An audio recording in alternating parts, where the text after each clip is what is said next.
abtirkiisa meelna kama soo gelin magaca uu caanka ku ahaa ee Sheekh Xidig ha yeeshee dadkan la hadalnay iyo tacabkii uu gashay diinta islaamka si ay dadka Soomaaliyeed u baran lahaayeen waxay ka dhigtay inuu noqdo shamac if weyn oo geeska Afrika ka daarnaa xidignimadiisu waxay kaliftay inuu maanta ka tagay kitaabada ugu badan ee cilmiga diiniga ee wadaad Soomaaliya qoray sabankiisii waxaana la isla qiray inuu ahaa wadaad eebba ku xidhan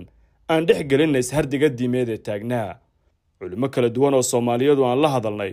waxay ku sifeeyeen Sheekh Xidig in qarniyadii u dambeeyay uu sangeeyga Soomaaliya soo marin caalim diimeed oo la cilmiya taas way isla qirsan yihiin dhammaan dhinacyada kala aragtida duwan ee gudaha Soomaaliya iyo caalamkaba tacsi ayaa laga diray in Sheekh Cusmaan Sheekh Cumar Daawud Culusow ahaa caalim Soomaaliyeed waxa laga qiray meel kasta oo ka mid ah geeyiga dhulka Soomaalida marka la eego dhinaca dunida islaamkana garidiisa ayaa saameysay dalka Ciraaq oo qayb ka mid ah xirtiisu ku sugan yihiin waxay muujiyeen dareenkooda sida ay uga murugoodeen dhawaaqa uga yimid geeska Afrika iyo Soomaaliya sheekhi la magac ahaa amiir muuminiinkii saddexaad ee islaamku waa galbaday waana ka tagay dunida sifooyinkiisa waxa la isla qiray inuu kala mid ahaa culimadii aysan dunidu fitnaynin ee islaamka soo maray marhaati furka bulshadana waxay muujiyeen in doorkiisu ahaa mid adag oo diinta garab xoogan ka qaatay sida ay u fidilhayd taariikhda sheekha oo kooban Allahu raxmade marxuum Sheekh Cusmaan Xidig sanadkii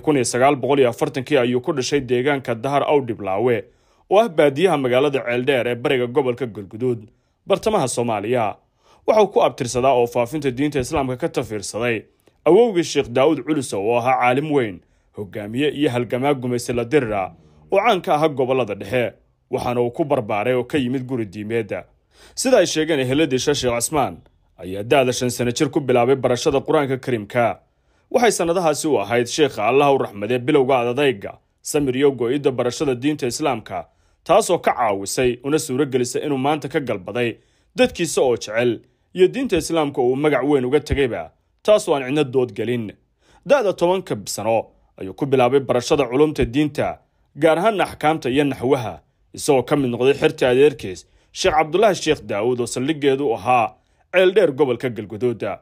dalal kala durugsan oo dunida ah iyo gudaha dalka ayuu Allahu raxmade Sheekh Xidig u tagay barashada diinta islaamka isagoo darajo sare ka gaaray waxa uu aad caan ugu ahaa cilmiga xadiiska fiqiga tafsiirka Quraanka Kariimka iyo luqadda Carabiga oo la tiriyo inay yar tahay cid kula loolami kartay aqoonteeda marka ay joogto Soomaaliya ama kulansatay casrigii ama xoogii uu tabartahayay dadka Soomaaliyeed ee garida sheekha ka tacsiyay waxay aad u sheegeen ama isku raaceen in yaraantiisii sheekhu uu go'aansaday inuu meesha ka saaro ku degmada himbirirsiga maalmaha kooban ee dunida iyo dharagta adduunka waxaana la wariyay inuu lahaa dabeecad aad ula saaxiib ahayd ka fogaanshaha dhagarta dunida iyo hurdal'aan taasoo muujisay inuu ahaa caalim cilmiga eebbe biyo dhigay laabtiisa isla markaana go'aansaday in dunida oo safar lagu yahay